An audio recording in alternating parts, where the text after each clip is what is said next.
Bonjour, dans cette nouvelle vidéo du site être-humain.net qui est diffusée par Que vivent nos relations TV, le thème que j'ai choisi de vous présenter aujourd'hui, je pourrais dire qu'il s'agit des signes de la vie. Voilà, je pourrais dire comme ça. On pourrait aussi parler de synchronicité. C'est une conception qui est sœur des signes de la vie. Il y en a qui vont plus, moi je dis la vie parce que j'aime bien pas trop conceptualiser, on pourrait parler du plan subtil, de l'aspect spirituel, etc. Il y en a qui parlent d'invisible, alors il y en a qui vont dire les signes de Dieu, il y en a qui vont dire les signes des anges, il y en a qui vont dire les signes des guides, les signes des anges gardiens, les signes des défunts même. Bref, donc tout ça, moi je n'en sais rien, j'ai pas d'expérience directe sur ces questions qui permettraient d'être précis avec qui serait l'auteur responsable des signes, et est-ce que c'est réel ou pas. C'est pas forcément le propos que je veux tenir ici, mais j'ai un autre truc que j'ai envie d'exprimer, voilà, très simplement, sur cette notion, mais sur toutes ces notions. Comme toujours, mon axe, ça va être la conscience de soi. Donc, avant tout, ne pas oublier de mettre la conscience sur l'expérience humaine dont je suis responsable, que je suis en train de vivre, et que ensuite je vais conceptualiser, voire rationaliser avec ces termes-là. Alors, comme c'est un sujet quand même qui est sensible, et c'est un sujet où, en tout cas, moi, je me garderais bien de prétendre connaître une vérité ou d'avoir la moindre certitude. C'est un sujet pour moi de flou total, c'est pour ça que je vais utiliser des termes prudents.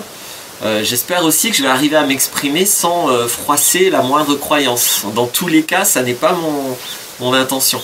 Voilà, je ne viens pas faire le malin à juger d'autres croyances que les miennes. J'essaye moi de ne pas me positionner sur des croyances. Donc voilà, je pose mon envie, ma prudence. J'espère que je vais parvenir à ce que mes mots soient pas mal compris et qu'on ne prête pas ce type d'intention. Parce qu'on peut toujours, vous savez, tout le monde peut toujours vous prêter des intentions autres que celles que vous avez. Donc voilà, je préviens comme ça les procès d'intention à l'avance. Mon intention est simplement de donner un point de vue sur ces notions et je ne veux absolument pas critiquer toutes les autres façons de voir ces notions. Alors, en mettant la conscience sur mon expérience, lorsque je vis quelque chose et que je vais dire tiens, là j'ai vécu un signe de la vie, ou quelle que soit donc la notion qu'on y met, j'ai vécu une synchronicité, etc. Dans tous les cas, il y a ma perception sensorielle, puisque en général quand on parle de signes, on parle de quelque chose de concret. Je ne suis pas là en train de parler des intuitions que nous pouvons avoir. Et là aussi le mot intuition, ça peut couvrir beaucoup de choses. Je parle juste, là on vit qu'il y a quelque chose de concret qui se passe, qu'on perçoit avec nos cinq sens, soit quelque chose que je vois, soit quelque chose que j'entends, soit quelque chose que je touche, et ou même une odeur, quelque chose que je sens. Et ensuite, mon mental va interpréter qu'il s'agit là d'un signe.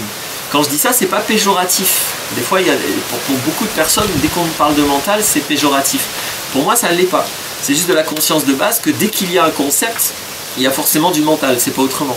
La sensation brute, elle ne contient aucun concept. Et c'est précisément sur tout ça que va porter cette vidéo. Donc déjà, si ça ne vous intéresse pas, passez à autre chose. Il y a sûrement plein d'autres trucs intéressants sur Internet. Moi, ça m'intéresse beaucoup. Si ça vous intéresse aussi, bon, on continue ensemble.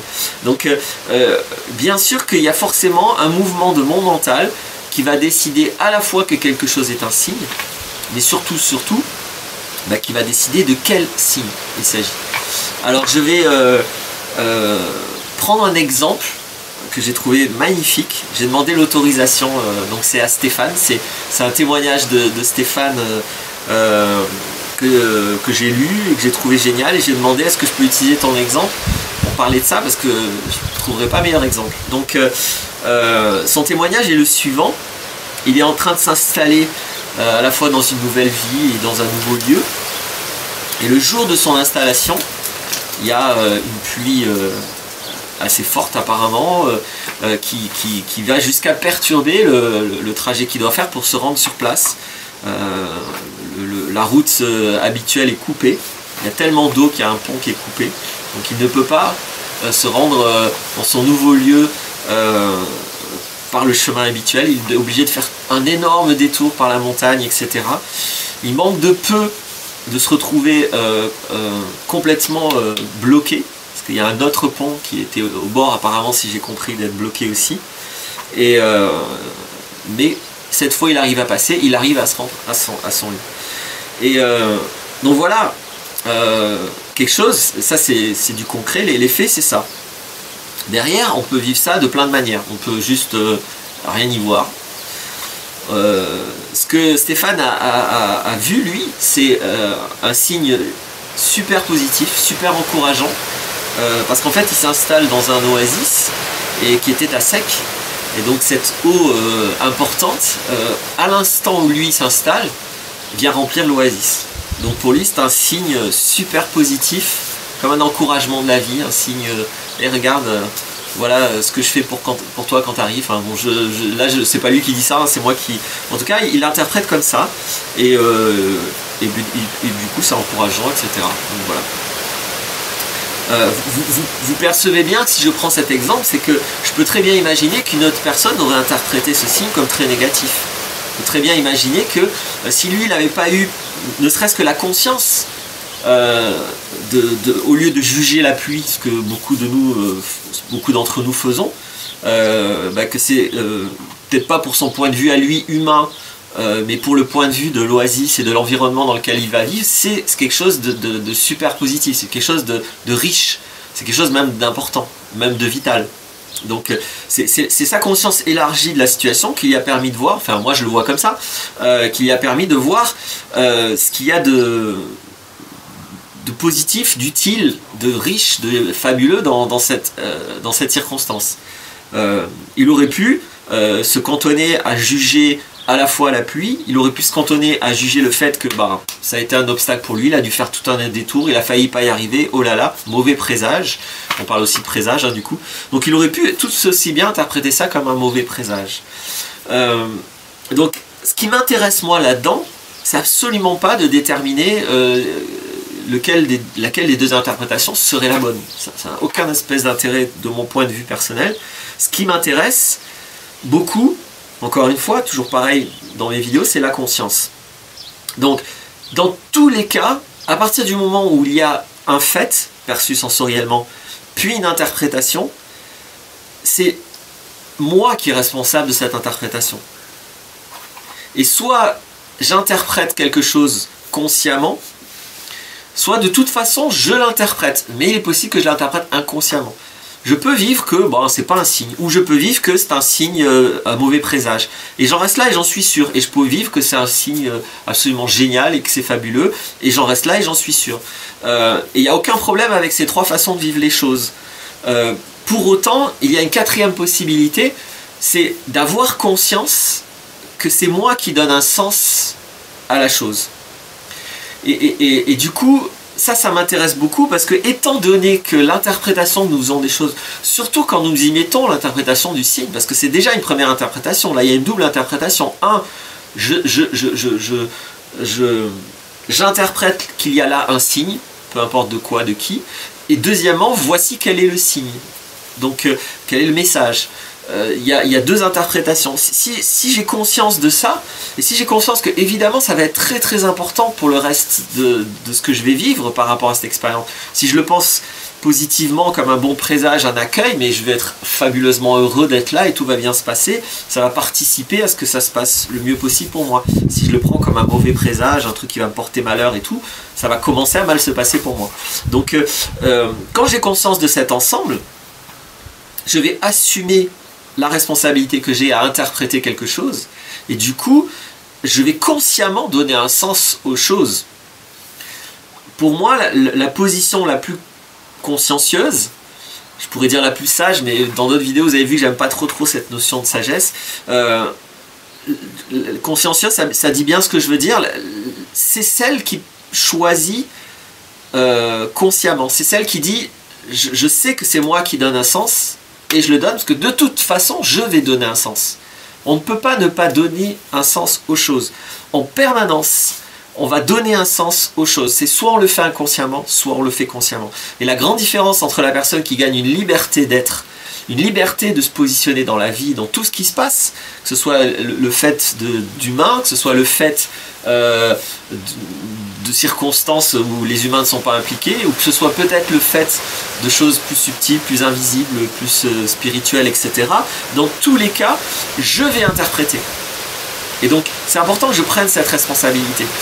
Peut-être que je vais du coup interpréter finalement avec le maximum de finesse, peut-être que je vais parasiter le moins possible l'interprétation, peut-être que je vais arriver finalement à me rendre compte qu'il y a une forme d'objectivité derrière, je ne sais pas, mais j'invite à assumer cette conscience du sens que je mets aux choses. C'est moi qui mets un sens aux choses tout le temps. Donc soit je le fais inconsciemment et je crois que je subis la vie, parce que oh là là, voilà, il m'est encore arrivé ça, encore un mauvais présage, c'est terrible, voilà, encore des emmerdes, et voilà, c'est toujours difficile. Je peux rester là-dedans, ça aura des conséquences. Ou je peux décider de chercher ce qui est utile, ce qui est un avantage, ce qui est intéressant, ce qui est riche, ce qui est une richesse. Vous voyez, si on m'envoie un caillou, je peux m'en servir pour le renvoyer dans la gueule de l'autre, je peux me le prendre dans la tête, je peux faire une forteresse avec le caillou, je peux aussi faire le pont avec je peux faire un pont avec l'autre, avec ce caillou, imaginons qu'il est de l'autre côté d'une rivière. Voilà, je choisis toujours le sens que je donne aux choses. Il n'y a rien de mon humble point de vue en soi qui est ni positif ni négatif. Il n'y a rien en soi de mon humble point de vue qui est bien ou mal. Allez voir, j'ai fait des vidéos là-dessus. Le bien et le mal consciencieusement, la non-dualité consciencieusement, les énergies positives consciencieusement. Si vous tapez Laurent Martinez et ses mots-clés, vous allez tomber sur les vidéos. De mon point de vue, il n'y a rien en soi qui porte ces jugements-là. C'est des jugements du mental. Les choses sont ce qu'elles sont. Et toutes les choses contiennent des avantages et des inconvénients. À moi de voir si je construis ou si je détruis. Finalement, c'est ça que ça veut dire. C'est-à-dire que ce que je vais appeler un mauvais présage, c'est la responsabilité que je prends, consciemment ou inconsciemment, de détruire. Peut-être moi en premier lieu. Ce que je vais appeler un bon présage, c'est la responsabilité que je prends de construire avec ce que j'ai. Consciemment ou inconsciemment. Donc, voilà quoi peut ramener le fait de prendre conscience de tout ce qu'il y a comme responsabilité personnelle derrière ces notions de signe de la vie, de synchronicité, etc., etc. C'est que quand je reviens à la responsabilité que j'ai d'interpréter, parce que c'est comme ça, et de mon point de vue, c'est pas autrement, c'est moi qui interprète, c'est pas le pape, c'est pas les anges, ou c'est pas Dieu, c'est Laurent Martinez qui va interpréter à un moment donné, peut-être sous influence, mais même sous influence, c'est moi qui vais choisir plus ou moins consciemment d'être plus ou moins influencé. Dans tous les cas, j'ai la responsabilité de mettre des notions mentales sur ce que je viens de vivre. Et donc si je vois ça, je peux poser toute cette famille-là d'expériences à l'endroit de ma responsabilité de construire ou de détruire. Parce que finalement, tout ce que je vais appeler mal, négatif, mauvais présage, tout ce que je vais appeler ombre, tout ça finalement, c'est de la destruction. Tout ce que je vais voir d'utile, là, c'est de la construction. Attention, je ne suis pas en train de dire qu'il faut mettre des lunettes roses, qu'il faut voir que le positif, etc. J'apprécie pas du tout ce genre d'approche, même si je la respecte beaucoup. C'est pas ce que je suis en train de dire. Devant des comportements ou des situations que objectivement je vais voir avec tous ces inconvénients ou avec toute sa violence ou avec toutes ces malhonnêtetés, je ne suis pas obligé, moi, de me laisser prendre dans cette ombre. Je ne suis pas obligé, moi, de me vivre comme impuissant et victime de ça.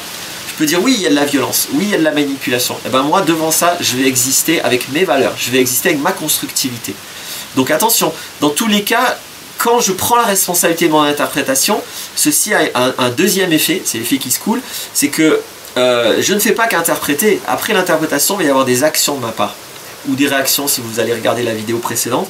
Et donc le fait d'être conscient du sens que je mets aux choses, ça va aussi me donner la responsabilité de quel positionnement je prends. Qu'est-ce que je vais faire de ça? Est-ce que je vais construire ou est-ce que je vais détruire? Et donc il y a toujours la notion de il y a ce que je regarde et il y a le moi qui regarde et il y a ce que je vais en faire. Donc du coup, il n'y a plus rien en soi de négatif, de noir, d'obscur. Pour autant, il ne s'agit pas de le nier, que ces choses peuvent exister. Mais moi, devant ces choses, aussi obscures, négatives qu'elles soient, qui suis-je? quelle valeur je vais mettre, qu'est-ce que je construis quand je suis en présence de ça. Et du coup, je ne suis pas pris dedans. Tandis que quand j'ai une tendance à vivre les choses comme des signes sur lesquels j'ai zéro responsabilité, zéro possibilité d'interprétation et que je subis, bah, si j'interprète les choses comme étant violentes, négatives, manipulatrices, etc., je vais être pris là-dedans et je vais faire partie de ça. Et je vais mal le vivre en général. Il y a beaucoup de gens qui peuvent même plus regarder les informations négatives parce qu'elles le vivent mal, parce que ça vient les prendre, parce qu'elles sont prises dedans. Il n'y a pas la distance et la conscience entre il y a ça et il y a moi. S'il y a ça et s'il y a moi là-dedans, je vais construire ce que je veux, y compris, enfin ce que je peux des fois. Mais en tout cas, je peux toujours représenter certaines valeurs, même dans les situations les plus extrêmes. Donc voilà le pont que je voulais faire moi entre ces notions de signes, la conscience qu'on peut y mettre de donner du sens consciemment, et ce à quoi ça aboutit, c'est-à-dire ma responsabilité de construire. Ou de détruire si c'est votre choix, c'est pas le mien. Enfin, quand j'y arrive, hein, je prétends pas arriver à ça tout le temps, mais je prétends faire de mon mieux pour chercher toujours à construire. Voilà.